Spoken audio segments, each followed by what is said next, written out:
Todo leitor da Bíblia ouve muito falar no Templo de Jerusalém, construído por Salomão. Mas como era esse templo? O que ele significava? Então, essas são questões que vamos ver hoje aqui nesse vídeo. Vem comigo.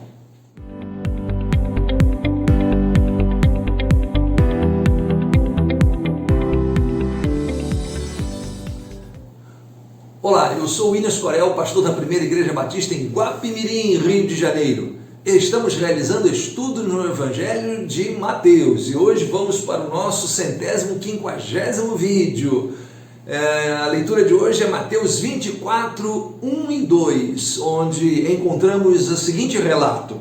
E quando Jesus ia saindo do templo, aproximaram-se dele os seus discípulos para lhe mostrarem a estrutura do templo.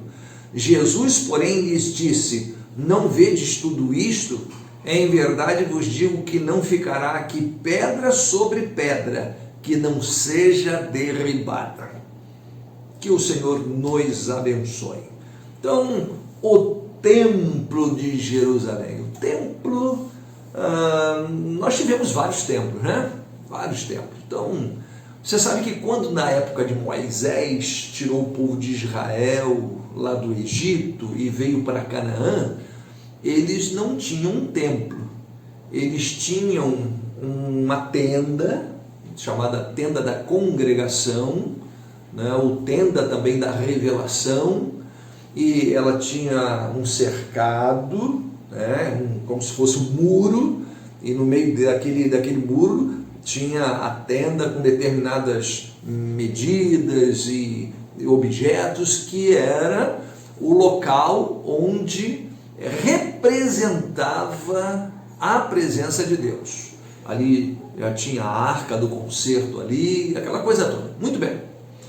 Mas em aproximadamente 967 antes de Cristo, Salomão, no seu 4º ano de governo, segundo nos diz aí o primeiro livro de Reis, capítulo 6, 480 anos depois do Êxodo, ele começa a construir o Templo de Salomão, aquele Templo de Jerusalém, que é também conhecido como Templo de Salomão.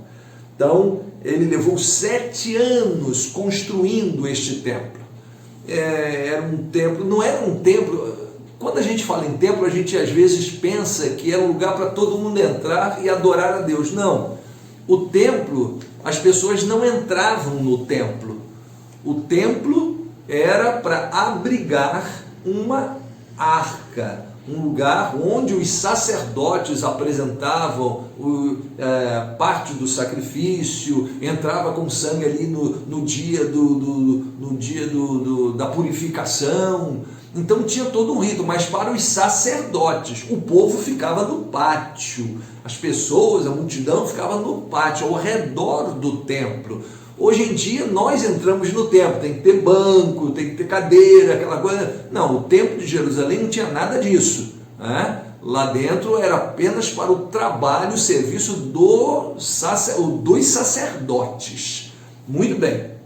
Então, o primeiro templo foi construído em 967 a.C., mas ele foi destruído quando da vinda do Império Babilônico, né? Nabucodonosor invadiu Jerusalém em 586, lá pela 3ª vez invadindo Jerusalém. Dessa vez ele destruiu o templo. Acabou. O templo de Salomão foi-se embora. Anos mais tarde, quando o povo já tinha voltado, então aproximadamente em 515 a.C., o templo começa a ser reconstruído, segundo nos diz o livro de Esdras, também o livro de Ageu, o profeta Ageu. Então esses relatos nos falam que sobre a liderança de Zorobabel, o 2º templo foi construído. Esse templo, ele era muito mais pobre, ele não tinha todo o ouro, toda a prata, toda a madeira de lei, todas essas coisas todas que o primeiro templo de Salomão tinha. O templo de Salomão realmente era um templo riquíssimo, né? Tanto é que tanto em Esdras capítulo 3 quanto em Ageu capítulo 2, Deus manda o profeta Ageu incentivar o povo para que trabalhe com dedicação, construa o templo, porque a glória da segunda casa seria maior do que a da primeira. E isso é uma referência quando você vê em Ageu capítulo 2, dizendo que dias virão em que virá o desejado de todas as nações, virá ao templo de Jerusalém. Por isso, a glória da segunda casa será maior do que a primeira, indicando assim que a presença do Filho de Deus é que traz glória à casa de Deus. Acho que isso é uma imagem bonita para a gente até nos dias de hoje. O que é que traz glória para a igreja de Cristo? É ter um templo bonito, luxuoso? Olha, se o templo da sua igreja é luxuoso, não tem nada contra isso não, tá?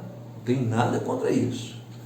Eu estou dizendo que o que traz glória à igreja de Deus é a presença de Cristo na vida dos seus filhos.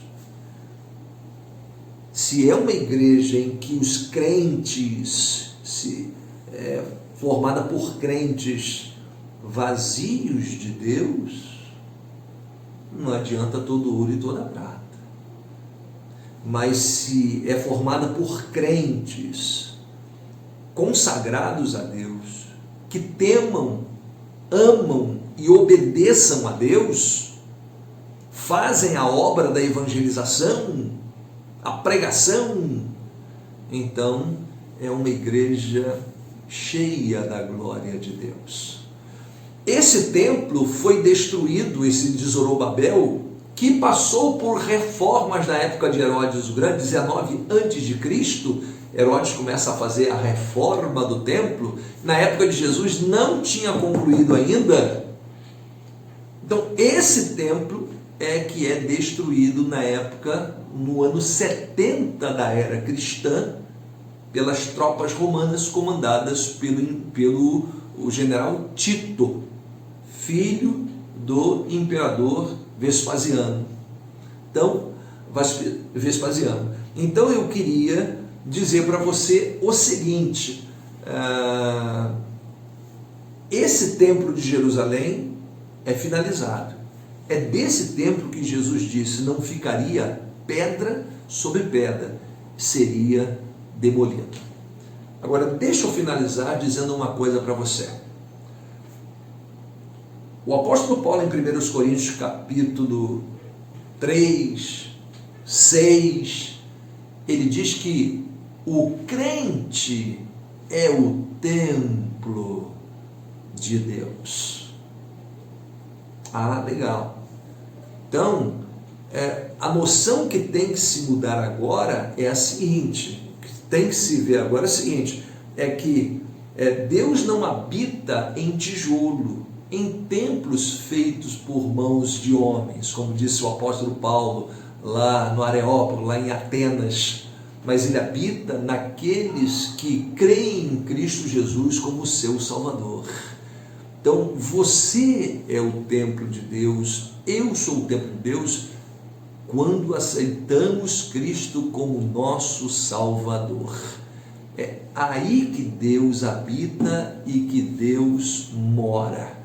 Então, os dois primeiros templos, eles foram construídos, eram muito bem cuidados, eram respeitados. Isso indica para a gente que o nosso templo, o corpo, precisa ser bem cuidado, precisa ser trabalhado, precisa ficar distante daquilo que o profana. Então, cuide bem do seu corpo e não empreste o seu corpo à iniquidade. Que Deus abençoe a sua vida. Vamos continuar tratando aqui sobre esse capítulo fantástico. Tem muita coisa aí pra gente. Até já!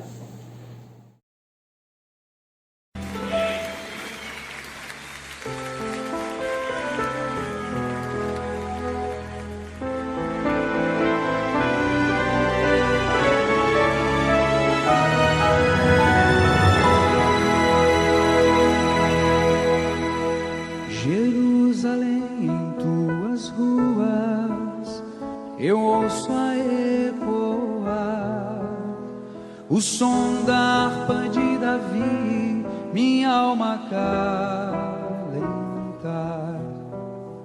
Por entre as tuas oliveiras, o vento vem contar histórias da velha cidade que os muros vão guardar.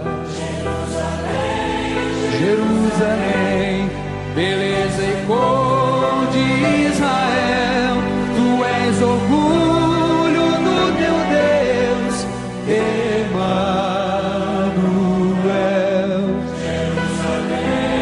Jerusalém, beleza e cor de Israel, tu és orgulho do teu Deus, Emanuel.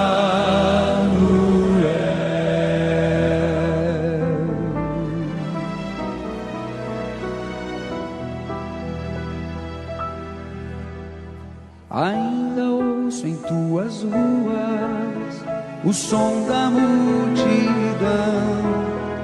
de peregrinos e amantes em busca de oblação. No santo templo em tuas fontes se encontrava a paz. Jerusalém, quem te conhece não te esquece mais. Jerusalém, beleza e cor de Israel, tu és orgulho do teu Deus, Emanuel. Jerusalém, beleza e cor de Israel, tu és orgulho do teu Deus, Emanuel.